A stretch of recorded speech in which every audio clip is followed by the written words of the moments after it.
You joining us here tonight to go over a lot of the new landlord updates that have occurred starting last year and progressing through into this year, and some new laws that may be on the horizon. So, I'm Nick Elder, Director of Investor Relations at Ironton Capital. I'm joined here by Eric Ross with CRT Management. Eric, how you doing? Doing great, Nick. Thanks again for having me. Always happy to be here with Ironton Capital. We're happy that you're here. You are the expert in this realm, so we couldn't have anybody better. So really appreciate you being here. Everybody that's joining us here, there's a chat box on the right-hand side. Feel free to send over your questions as they come in. What we'll do is, as Eric is detailing a lot of the new updates and the new laws for Colorado, any questions that you guys have coming in, we will address those immediately. So don't be shy to send them on over. We do a great job at making sure that everybody's questions are answered in a timely fashion. Before we get into it, just a quick love letter from our attorney. Obviously, we're not going to be sharing any investment advice with you here, but we do have to put this on any presentation that has Ironton Capital's name on the presentation. So as we go through this, a lot of you are investors in Ironton Capital. A lot of you may be investors in the future with Ironton Capital.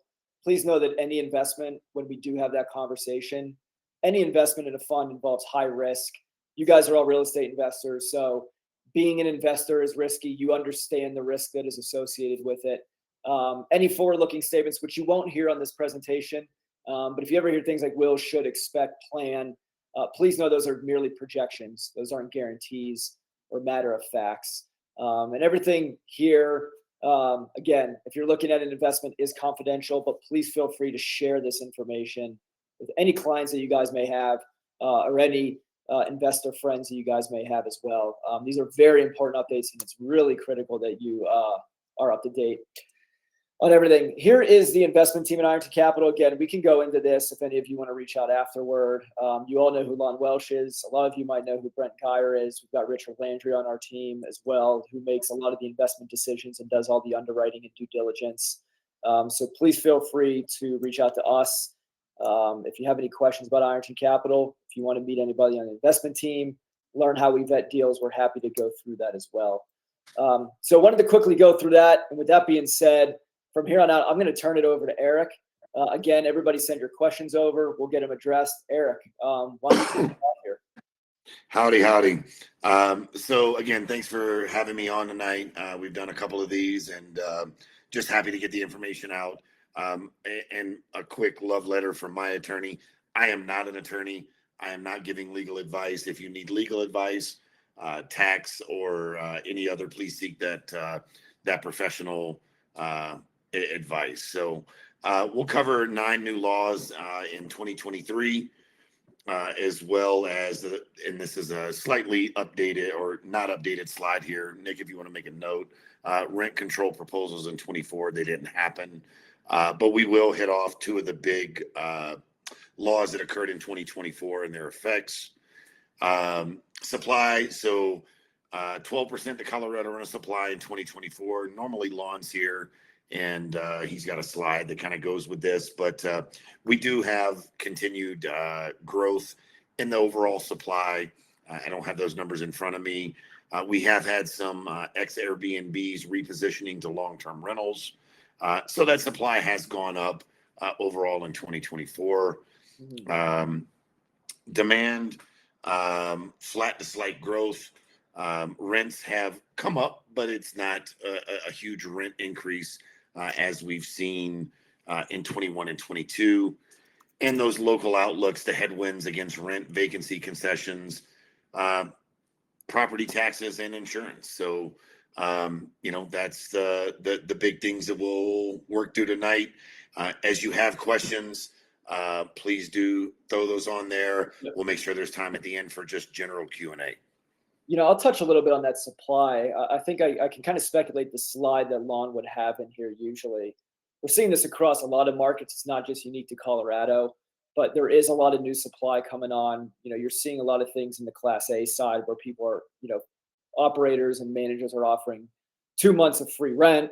So that is very much happening right now. A lot of deliveries have occurred of the Class A market, especially. That has dropped off significantly as far as new starts and new permits. So yes, there's a huge rental supply increase, specifically on the multifamily side. Eric, you probably see things more on the residential side that I don't have as much visibility into, but definitely on the multifamily side, we're experiencing a hyper supply right now. I think that'll adjust in about 2 to 3 years, based on the data that we're seeing. Real quick, Eric. So I'm going to adjust some questions. Yes, Morgan, you guys will get a copy afterward. David's asking, is this the same class that was originally held in June? I believe there's some updates, right? No, this is virtually the same class that we did in June. Okay. The law had already taken effect, HB 1098 and SB 094. So virtually the same information. Maybe David, some different Q&A, some different insight. Yep. Okay. All right, 2023. So I'm going to cruise through these relatively quickly as they've been covered en masse over the last 18 months. HB 1068, pet ownership. So it reduced the landlord to restrict against types of pets in rentals. One big thing here is it did prevent insurance companies from prohibiting breeds. It limited the pet rent to $35. It does not say per pet or per unit. We've taken the conservative route of $35 per unit. It's done away with pet fees. So a trend was a $200 to $300 non-refundable fee that went directly to the owner. Those have gone away. It is capped at a $300 refundable pet deposit. And that is going to be, again, we've taken the conservative route as it was not distinguished, and that's per unit. Those are the big outlines of HB 1068 from 2023. Looks like Omer asked what happens if you charge $35 per pet or $300 per pet on the deposit. So Omar, again, the law is not clear. So there's some ambiguity there. Based on our legal advice, we went with the conservative route of per unit. Obviously, if you're concerned, seek legal advice there, but we've taken the approach of per unit. Let's see. State is going to drive out individual investors. Yeah, that's tough. Can't charge for pets or do size of pet. Not sure what you're asking there, Teresa. Maybe restrictions on the size of the pet. You can restrict it. Sure. I mean, you can say no pets. You can say under 40 pounds. So they have a pet that is small. Sure. And it's still 300 to 35. And that's per pet or per unit. Again, we've taken the more conservative route there. And then Carl Bush, long time no talk, my friend. Hope you're well. What if you find a tenant has an undisclosed pet? You know, a couple of options, Carl. You know, obviously it's a lease violation, so we can give them a notice for compliance. You can accept the pet and go ahead and charge the fee or the pet rent and the deposit at that time. You can say, hey, I'm not accepting them whatsoever, and go the route of compliance. So at that time, it would just be a lease amendment, as it would make sense. Let's see. Can you limit type of pet? Say no cats? Absolutely, Woody. You can say no cats. Keep in mind that if they have an emotional support or service animal, that's a whole nother conversation and a whole nother reason for everyone to get mad at me. So we can dig into that. But if they do have an emotional support animal, that's no longer a pet, and we look at that in a different light. Any other questions here on 1068? We just had one come in. As a landlord managing my own properties, can I limit the number of tenants in a property even with the new law? So no. So what I think Ben is referring to is the prevention of, and that was 2024, I believe, that did away with occupancy limits. So no, legally, you're not going to be able to say you don't want 4 roommates. As a private landlord managing your own properties, there are ways to forget to call them back. And that's all I can say. But legally, putting an occupancy limit, no, we've done away with occupancy limits here in Colorado, short of it being a health and safety issue. Hmm. A question from Melinda: if pet damage is 800 and you charge pet deposit of 350, are you limited to only using the 350 for the damages? The rest can't come out of the rental deposit. So if you have a pet damage of 800, and let's say you have 350, a pet deposit of 350, which the limit is 300, but we'll use your 350, and another, say, $1,000 in security deposit, yes, you can still use their additional security deposit to offset that damage. It's not limited to that. Okay. Teresa is asking, what about the fire code for the amount of people in the unit? So there are some occupancy standards within municipalities. You'd really want to dig in there. Aurora has limits based on square footages. So short of those laws being, or those ordinances being overturned, those would likely stand. That's starting to get into a little bit more legal depth, and I'm not really in a position to answer that. So if there is a, say in Aurora, each tenant is entitled to X amount of square footage, if that's in violation, you may have something to work with there. If it's getting that deep, contact your attorney. Awesome. So we'll move on to HB 1099, portable screening reports. There was a recent Colorado Public News article on this, of how ineffective this law has been.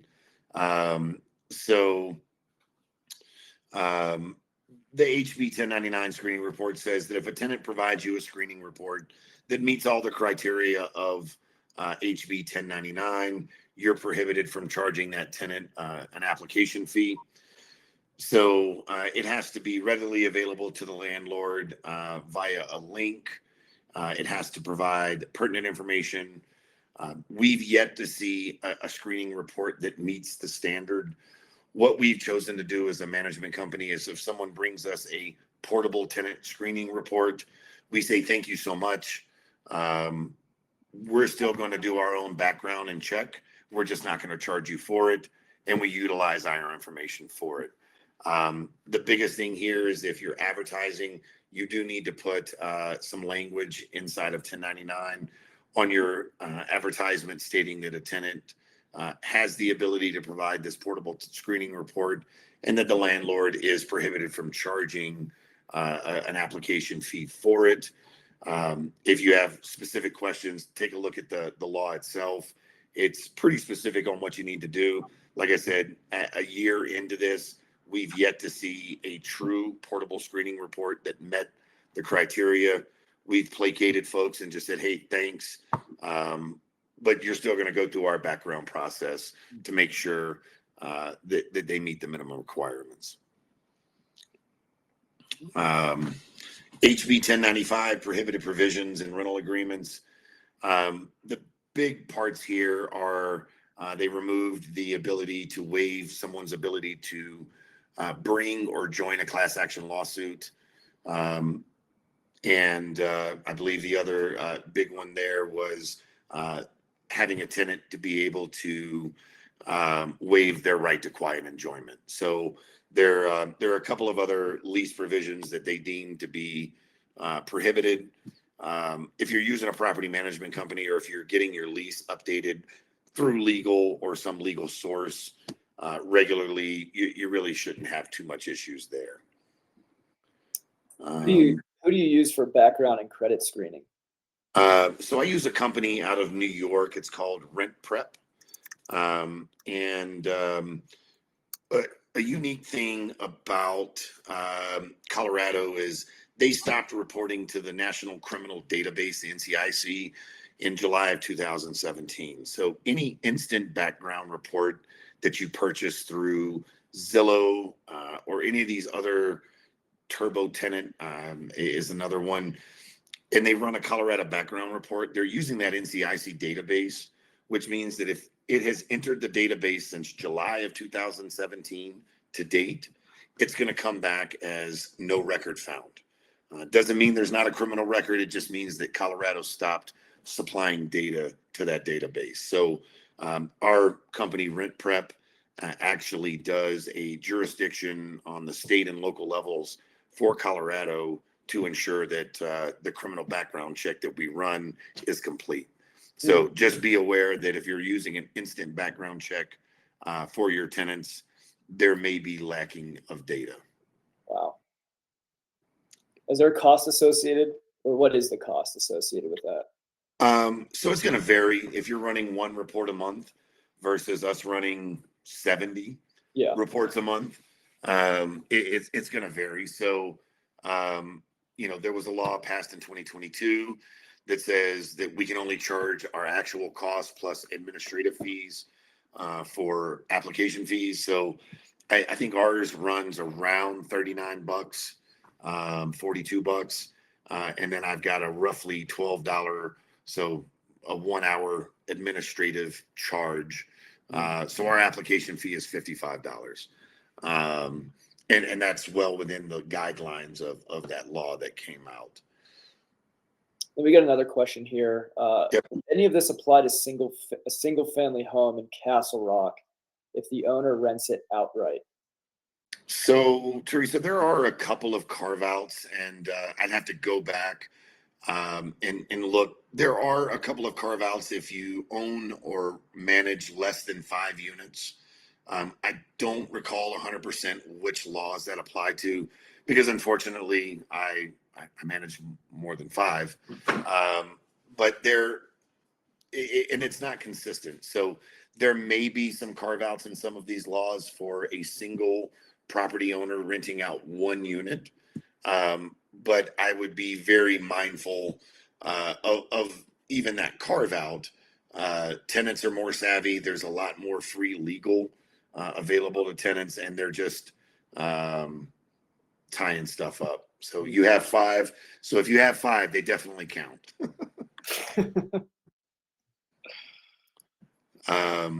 So HB 1120, this was a pretty significant guy. Slows down and complicates the legal eviction process. It created an opportunity for tenants who receive SSI, so Social Security Supplemental, SSDI, Social Security Disability, and TANF, and as cash through Colorado Works. They are afforded mediation, and that's guaranteed. So you do have to schedule mediation prior to filing an eviction for those tenants. If you do receive a judgment against those tenants, it does allow an additional amount of time before the writ of restitution can be served. Statutory is, I believe, 7 days.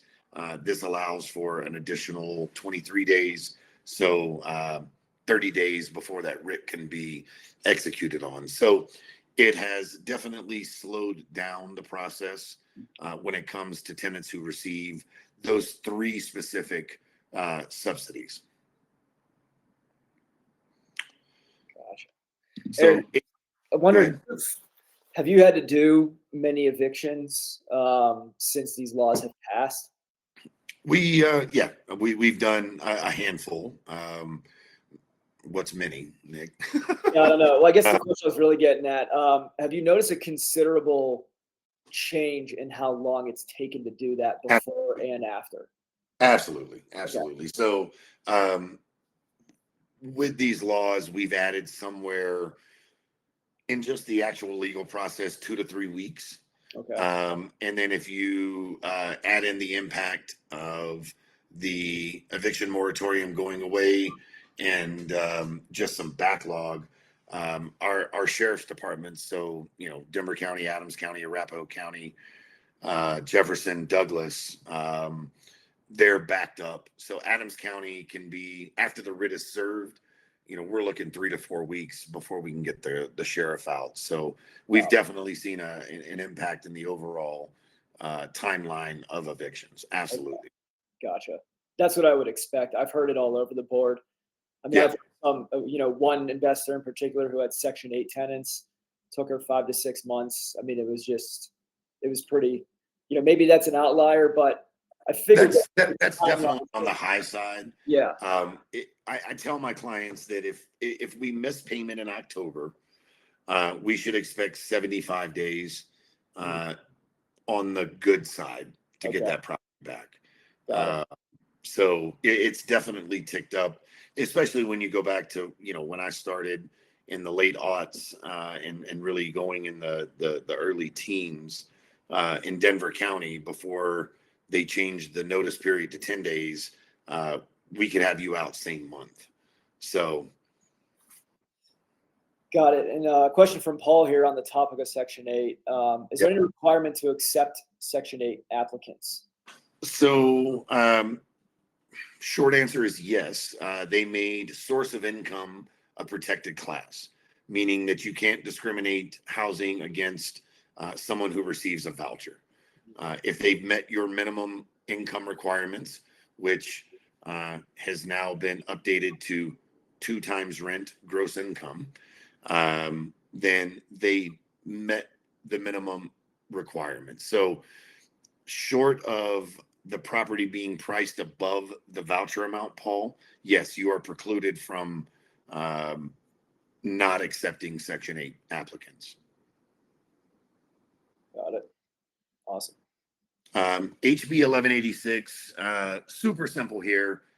Result of the pandemic, it does allow a tenant to participate in eviction proceedings via remote. So they can elect to sign in just like we are here today, show up over camera. Nothing major here. 1254 habitability. They codified some additional items that were under habitability. And this was almost a waste because SB 92 or 94 that was passed in 2024 completely rewrote the habitability law. It is a mess. It's 48 pages of conflicting information. We're fighting it. And I say we, landlord representatives, it's a terrible bill. So it does allow tenants to break their lease without penalty in some instances. When we cover habitability a little bit later in the presentation, you'll get my full rundown on habitability. And the simple answer is, if a tenant says habitability, talk to an attorney if you're managing yourself. Are there credit score minimums? There is not, Woody. So that is still a subjective criteria that you may apply, so long as you're applying it evenly and appropriately across the board.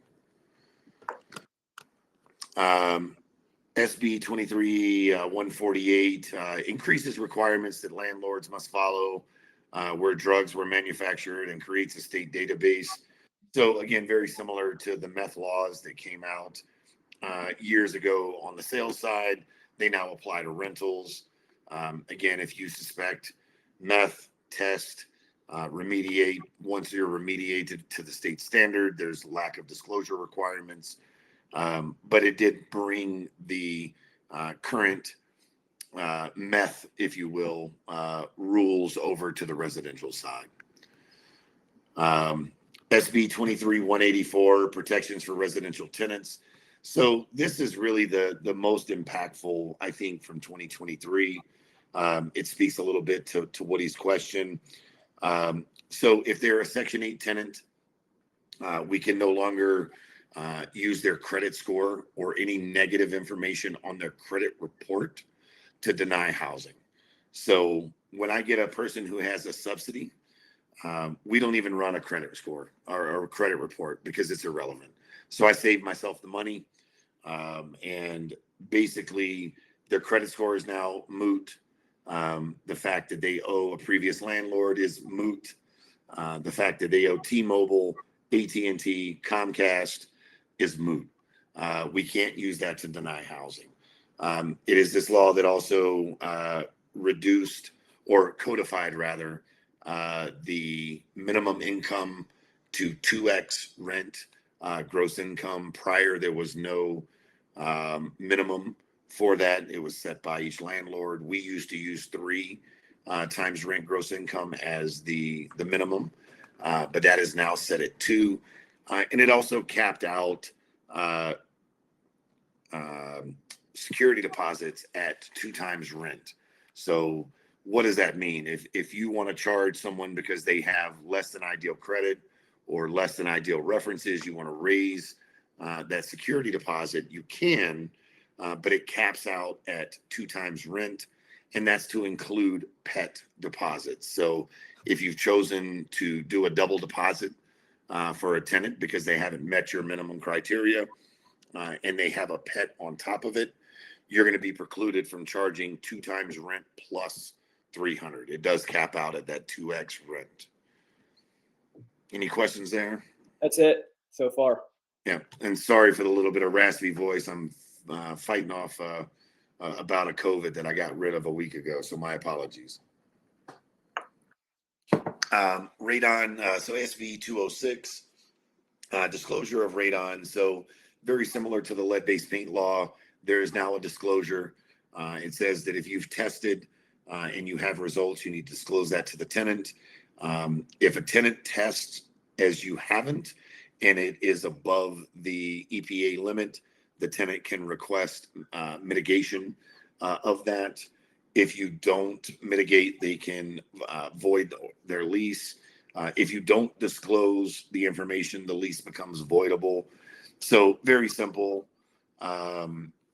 If you've had a radon test, provide the information. If there's a mitigation system in place, provide the information. It is 100% just a disclosure law. Are existing leases allowed to expire before changing to meet the new law? Which new law? So let's get some clarification on that. Laurie asked, is there a time limit for notice of non-renewal? Yes, there is. That's HB 1098. We're getting ready to dive into that monster here next. So we'll go through that and what that looks like. Gail, if you can give us just a little bit more to your question. I think she's just referencing any new law, it sounds like. So if there's a lease in place and a law makes a part of your lease unenforceable, it's effective at that time. So,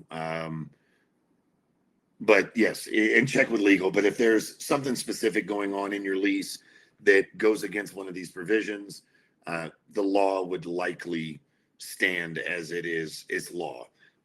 You can't go backwards in time and go back and deal with what happened prior. But when new laws come into effect, we treat the new leases as if they were written under the new law.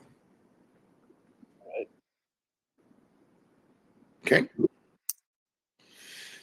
HB 1098, for-cause eviction. So I think this has been probably one of the largest changes and disruptors in the PM business. So one of the tools that we used as property managers for years and years is if you were a bad tenant, come lease renewal time, we knew how to get rid of you. We simply just didn't offer a renewal. And I can recount numerous conversations in my career repeating the same information. I'm sorry, but we're unable to offer you a lease renewal this time. And you just say that over and over again until the conversation stopped. So we're going to go through this. Justin just asked top 3 reasons to deny an applicant. I'll touch on that. Provide a radon disclosure after the fact of lease signing. No, you're okay there until either the renewal or a new lease. So you're okay there. If you disclose and the information's there, it never hurts to disclose. Justin, I'll come back to you here in a bit after we kind of cruise through here. So Nick, if you want to mark that as the next question. Yep. Awesome. So for cause evictions, circumstances where most frequently we will get an eviction, non-payment of rent, contractual charges, so that's utility reimbursement, insurance, pet rent, late fees, and there's a caveat there because we can't evict just for late fees, property damage on non-payment of security deposit, material violation of lease. So as Carl mentioned, you find a pet, they're smoking in your unit. There is, material violations of the lease, repeat violations of the lease after we've given them a notice to comply and they failed to comply, or they complied and it happened again. We're going to go ahead and move forward with a repeat violation, substantial violation. So this is really going to be around drugs and violence. If you're going to work through a substantial violation, make sure you've got that legal backing. When a tenant creates a nuisance or disturbance that interferes with the occupant's quiet enjoyment, so multifamily, 2, 3, 4-plex bigger, and a tenant is just being unruly, that's going to be a reason for cause. And then when the tenant is negligently damaging the property, same thing. So the biggest thing here is before any eviction action, except for substantial repeats or unauthorized occupation, we got to give them a notice for compliance, and they get an opportunity to fix it. If they fix it, it goes away, but it goes in as their first strike. They always have the right to cure non-payment problems, and they have the right to cure payment issues as well. So substantial violations, repeats, unauthorized occupation, squatters, we have to serve that notice of termination with no opportunity to cure. So let's hit a couple of these questions here. Top 3 reasons you can deny an applicant. So Justin, we have a minimum set of criteria, right? So 600 credit score, 2 times rent gross income, no evictions in the last 3 years, no violent or sexual convictions in the last 7 years. If you don't meet my minimum criteria, I'm going to deny that application. So if you've published that or you communicate what that is, that's a reason to deny an applicant. We don't allow sex offenders in our units, whether that's single family or otherwise. That's a company decision and is backed by our attorneys. So your top 3 reasons can be criminal, credit score, and let's say a reference from a previous landlord that says they still owe you money. That would be a good top 3 to deny. Like I said, as a third-party management company, I've got a minimum published criteria. If you don't meet the criteria, it's simply a denial. Does that make sense? We've got a slew of other questions here. Is there a limit to the number of times a tenant can be late on rent payments or mediations? So we're gonna dive a little bit into that. Let's see, notices and demands. So we'll kind of go through that on the next slide. 3 is the answer, but it's a little bit more in depth than that, Bart. So basically the statute says is if they're late more than 3 times, 10 days, and they did not cure the violation as allowed by other statute, then after the 3rd one, you can deny a renewal. So what that means is that they're 10 days late, you've posted a notice to pay or quit, and they did not pay in that time frame. It's a little murky. So the answer is 3, but it has to be within the statute. So it gets a little funky there. I'm sorry. And if we want to touch on that in the Q&A, I'm happy to kind of go through that a little bit in more depth. What type of notice? Just an email? No, Diane, you need to post a notice. And part of that is the new bill 1098 says that you have to attempt to post them twice. If on the first attempt you don't get anyone, you have to attempt to post them a second time. At that point, you can leave a notice in a conspicuous place. The notice has to give the violation of the lease, what they did, what they can do to cure it, and it is a very formal process, and it has to be served appropriately. So it is definitely not just an email. And if you're having lease violations and or giving notice of termination or non-renewal, you're going to want to make sure you're working with a property management company, an attorney, etc., to make sure you've met the minimum criteria there. And Eric, on that, I believe it's got to be posted on, I'm guessing, the front door of the unit and in their preferred language. Is that correct? In their preferred language, in their, well, not preferred, but in their, what's the primary language? Yeah. So I prefer Swahili, but and we joke, we actually have a Swahili tenant, so we have actually put our notices into Swahili. Thank you, Google Translate. A couple more questions here. I'm going to cover the obvious one. Everybody, yes, the slides will go out. If you want to get a copy of the presentation, feel free to email me, nick@irontoncapital.com, and I'll send that out in addition to the recording. So a couple more questions that came in. Let's see here. How much time does a tenant get to pay unpaid utility bills? So, two answers here. If a tenant is subsidized, you can evict for unpaid utility bills. If they are a standard or normal or unsubsidized tenant, it would fall under additional funds owed. So that means rent's due on the 1st. They have 7 calendar days before it's considered late. So the 8th, and then you could post them for that non-payment. So there's a lot of caveats here because you have subsidized tenants, unsubsidized tenants, CARES Act covered properties, non-CARES Act covered properties.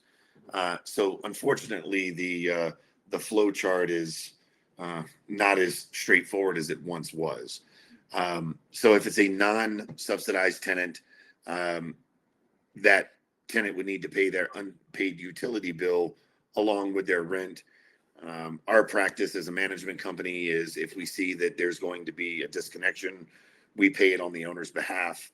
We charge it back to the tenant and then are able to collect it via security deposit. And then evictions do go on the record of tenants, right, that have been evicted? Correct. So it is public record that there is a unlawful detainer against them. Yes. Okay. Let's see. If the rent is due on the 1st, the 10 days would be 10th or the 8th. So for late fees, it's 7 calendar days after it's due. So we prepare our notices on the 8th.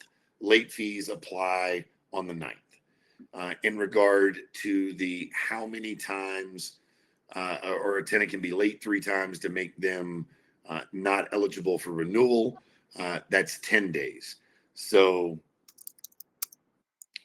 rent is due on the 1st. You can charge late fees on the 9th. Beginning on the 10th, they've started to meet the criteria of being late 3 times under the statute. I hope that makes sense. This one's from Tom. So I have a lease that has ended, Section 8 tenant. We agreed to a month-to-month. The Section 8 said we had to give him 90-day notice. The tenant has acted up and I want him gone. The property manager has talked to the attorney but isn't moving on this. Can we give him a 90-day notice to leave and evict for no particular reason? I also want to sell the unit. What leverage do I have? That sounds like a Tom Fazio. How are you, my friend? So lease is ended. We've agreed to month-to-month. Section 8 said we have to give them a 90-day notice. That is all. So we still have to have a reason for non-renewal. So let's jump the slide here and we'll talk a little bit about it. We'll come back to some of these other questions. So just to make this, so reasons for non-renewal, okay?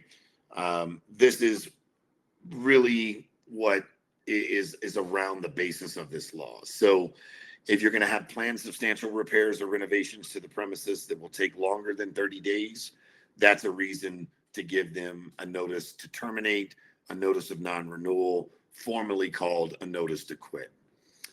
Planned occupancy of the premises by the owner or their family member. There are a couple of caveats around the family member. Planned withdrawal of the premises for the rental market for the purpose of sell or converting it into a short-term rental. Here are the two big ones that we work with.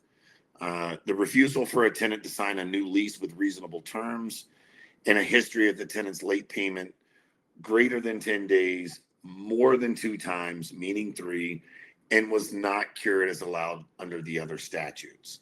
So back to Tom's question, if you haven't offered them a renewal lease, it sounds like they're not letting you sign or raise the rent. So in this case, it's a little tough. And Tom, you've got my number. Give me a call. We can kind of talk through the particulars here. But you'd need a reason for non-renewal. Offering them a new lease with reasonable terms, and their failure to sign it would be one. If they've been late, that would be a reason. But if you're going to sell the property, there's your reason right there. You give them 90-day notice pursuant to sale, and that would be enough. If they don't move out, then you would have grounds for eviction. I hope that answers. If not, Tom, give me a call. Be great to catch up with you anyway. Looks like Tom will call you. So Katie's asking, if a non-subsidized tenant has utilities in their name and they're not paying, but you have in the lease that the utilities are not allowed to be late, is that a violation? Or since utilities are in their name, it can't count against them? So, good question, Katie. With that, them being late it is a little tough. It's a violation of the lease. You can serve them a notice to correct or for compliance. If they don't, you could serve a notice for repeated violations. Gets a little hairy because it's, whether or not they're allowed to be late, what's late. Is it 1 day where they're late charges, where there's a disconnection notice? Again, gets a little murky. You could absolutely serve a notice for compliance and then a notice to quit for repeated violations. I'm not sure how well that would hold up. So just want to finish up here on HB 1098. So for your demands, you must clearly state the lease violation, eviction reason, deadlines for compliance. Notices must be in English, Spanish, or the tenant's primary language known to the landlord. And as I had mentioned, they must be served by handing a copy to a tenant or a family member over 15, or if unsuccessful, after 2 failed attempts on 2 separate days, you may go ahead and post that in a conspicuous place, as Nick mentioned, on the front door. Warranty of habitability. We talked a little bit about it. Read through here. I'm not going to really dive into this one. I want everyone to be aware. Really, what this is if a tenant calls and says, my home is uninhabitable, I want reasonable accommodations, I want compensation. If you're not working with a property management company, pick up the phone, call your attorney, understand there are new time frames around your communication and action that must take place. Defining whether or not you're even aware of this. Have they given you constructive notice? Allowing or requiring you to give the tenant alternative housing and guidelines around that alternative housing. It's getting pretty hairy around habitability. And right now, this is the #1 defense against non-payment of rent. So it really boils down to, it's a 48-page law. I'm pretty good at reading bills. My attorneys and I both looked at this and went, so it's case by case. So if a tenant calls and says habitability, pick up the phone and call somebody who knows. If you pick up the phone and call me, I'm going to tell you we're calling my attorney, and we're going to get the understanding of the situation, what's been going on, to be able to make the proper decision. Billy asked, does it explain what circumstances or timeframes required to provide a per diem or alternative housing unit for loss of use, i.e. elevators? Elevators, there is some provision in there, as I recall. It has to do with whether or not the tenant has the ability to take the stairs. It gets really, really gray. And as I mentioned, it's a very poorly written bill. So it's kind of hard to answer that, Billy. Unfortunately, this law is a moving target. And we've gone through 4 of these thus far. And we've won all 4 because we've done what we need to do in documentation. We put people in hotels. We've given them per diems, which then negates their claim to not paying rent around habitability. So it's not one I like covering, but it's really, if you get that call for habitability, pick up the phone and call somebody and ask them what's the next step. So just had another question come in here. What if you give non-renewal notice of 90 days and they stop paying? So you give 90-day non-renewal notice for a reason within the bill, and they stop paying. Then you would want to post them for non-payment, and likely, because it's 90 days, you can get through the legal process before the end of their lease. If they're not paying, they're likely not going to move out. Or, that's the way we're going to view it. So you give that 90-day notice and they stop paying. I would then utilize the ability to post them for non-payment and move forward with an eviction around non-payment of rent. Awesome. Eric, if people have questions after this, what would be the best way to get in contact with you? Would you be okay with reaching out directly? Looks like absolutely. We're gonna throw. I'll throw my email address there. Awesome. Yeah. If anybody has questions, and I mean, we've got about 10 minutes. Have you gone through everything you need to go through? Yeah, that's it. I mean, that's the high level. Okay. I mean, we can talk about this all day and if thens else's. Every scenario is different, and a lot of this comes down to mitigating risk, right? So there's always 2 sides. If you call me and say, here's what's going on, I'm going to ask a series of questions, and then I'm going to give you I'm going to give you my answer. Billy, that is a heck of a question. Do 11.5 month leases avoid non-renewal restrictions? We have interpreted it as such, meaning all of my current new leases are 11-month leases. We feel comfortable giving a notice to quit because it does not fall under the statute. I'll tell you in about 7 months how well it worked. It is a legal theory that we're testing. My attorneys felt comfortable. I don't advertise that because it could be really, really bad legal advice. And once again, I'm not an attorney. But that is an approach that we are taking to circumvent that, sir. Laurie had asked earlier, and I'm sorry it got missed, is there a cap on rent increases? No, there is not currently a cap on rent increases. Donna, what we have for rent increases, it looks like up to 10% is reasonable. Is this generally the case? That is absolutely the number that we are using as a baseline, is 10%.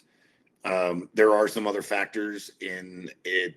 Is the property already above market rent? Would that 10% still be reasonable? Maybe. If they haven't had a rent increase in 3 or 4 years and they're severely under market, would a larger increase still be considered reasonable? Also arguable. But if you're using baseline 10 as reasonable to put that renewal lease out to them, that's the advice that we've been given from our legal team. We've got here from I had like 3 questions come in within a second, so I lost Jill's question here real quick. So Jill's an individual landlord, no property manager, 2 homes. She's been writing new leases at the end of each lease for a year. She doesn't go month to month under the existing lease. Is there any problem with this if everyone agrees? No PM homes, writing new leases at the end of each. Yeah, I think that's absolutely fine. Just, keep in mind that if you want to non-renew them, it would need to be under HB 1098. And not going month to month is just fine. Keep in mind, as a rule, month to month is now quarter to quarter. So even if the tenant is month to month, you still have to give that 90-day notice. The tenant can still give you 30-day notice, and there's not much you can do. So if you're month to month, know that you're really 90 days out, and the tenant can give you 30-day notice. Got it. Last question, Billy says, have you heard of HUD secret shoppers attempting to find violations when a property is on the market? I haven't. Thank you for that nightmare, Billy. So my leasing team, handles the inquiries that come in. I think we've got an overall pretty tight procedural approach to questions that get asked, like, do you accept Section 8, etc. So I'm sure there's someone out there. Hopefully, I've not had a problem. I'm going to say it's because my leasing team is doing a really good job and following the company procedures and the law. But I've not heard about that. But again, thanks for that nightmare, bud. We've got a comment from Gail here. Since HOA and covenant enforcement is just about non-existent under HB 1137, our HOA is using the health and safety violations whenever it can be applied to reduce violence and other nuisances. Property managers should provide promptly with a cure, even if it is to counsel the tenant. Yeah. And HOA enforcement has definitely been affected through that law. Typically a lease is going to have that health and safety violation language around it as well. And even though it's still a covenant breach, our leases require that the tenants are mindful and follow all HOA rules. So it is a reason. Keep in mind that an HOA complaint is hearsay. It does not hold up in court on its own. So if you're going to evict a tenant around an HOA violation, be prepared to subpoena not only the HOA manager who issued the violation, but anyone that was an injured party to that violation. HOAs are a pain. They don't make it any easier on the PM side. And then another question here. So Forrest has a few properties across the board, short-term and long-term, and now is exploring some mid-term options. Are these legislations applicable to everything 30 days and up? That's a great question, Forrest. The vast majority of them, yes. So like HB 1098 is going to have that caveat of if the tenant's been in the residential property for 12 months. So some of the HB 1098 stuff's not going to apply. But things around, let's just pop back here, things around pet ownership, around prohibited provisions, around eviction protections. Yes, I would think that the vast majority of these are going to go ahead and apply to that 30+ day. And you'll always get the same answer from me is when in doubt, be conservative and seek legal advice. Got it. And then Teresa's asking, do I need to turn over all the leases to the HOA if the renter does not want info released to others? If an HOA requires contact information, I would absolutely turn over that lease. And I'm not sure that a tenant's desire to not have their info released to the HOA would be something that I would care. Sorry. Again, we give them copies of rules and regs ahead of time. You sign the lease, it says that we're going to provide your information to the HOA. It's something that, that we would do. Got it. Real quick before we do, sorry, did you have something else, Eric? No, just, hey, thanks for the kind words for us. Really appreciate that. Before we address the remaining questions here, a lot of you have asked and requested the slides. Please email, and I'll put it in the chat box here. Please email nick@irontoncapital.com to request the slides. I think I've already had about 25 people in this chat, which is great. Request them for the quickest reply. Please email me directly, and I'll get you the slides if they do not go out to everybody. So please do that so I can get you the slides. Donna, I would be very cautious of online options to purchase a lease.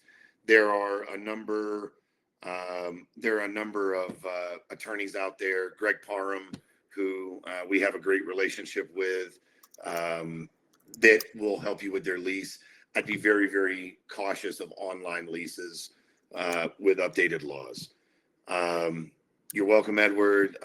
Can you list and show a property in the 90-day period? Yes, provided your lease provides for that. Our leases say that the last 45 days of tenant's occupancy, we're allowed to show the property. So just be very mindful of that in the lease. And that's what's going to dictate that information. David, glad it was a refresher for you. Donna, do you have Greg Parham's info, Nick? I might. I could probably Donna, email Nick afterwards, and I'm sure we can get you Greg Parham's info. Great attorney, great working partnership with Greg for a decade plus. He's got a great lease that he does have available to private landlords. Yep. Awesome. I think we had a couple other questions in here. I want to make sure we didn't miss them.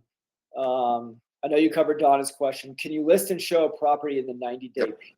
Yes. Yeah, we talked about that. It's based on your lease. So again, we have a 45-day showing period at the end of the term. So whatever your lease provides for is when you can start advertising the unit whenever you'd like, but showing the property is going to be dictated by your lease agreement. Okay, awesome. If governing docs require tenant contact info. Yeah, we hit that one. Okay, we did hit that one. Sorry about that. No worries. Donna, yeah, go ahead. I do have Greg Parham's contact information. It looks like David just put it in there. Thank you, Katie, for doing that again. Thanks, guys. Katie. Feel free to reach out to Greg directly. He'll be happy to help. Feel free to reach out to Eric directly. His contact info is up in the chat box. So feel free to please jot down his information in case you have some more questions. He's going to put it in again.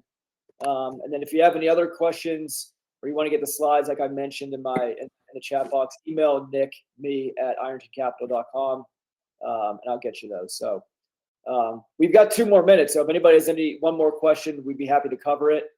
We've got like I said, a couple more minutes here. So happy to address anything at the last minute here.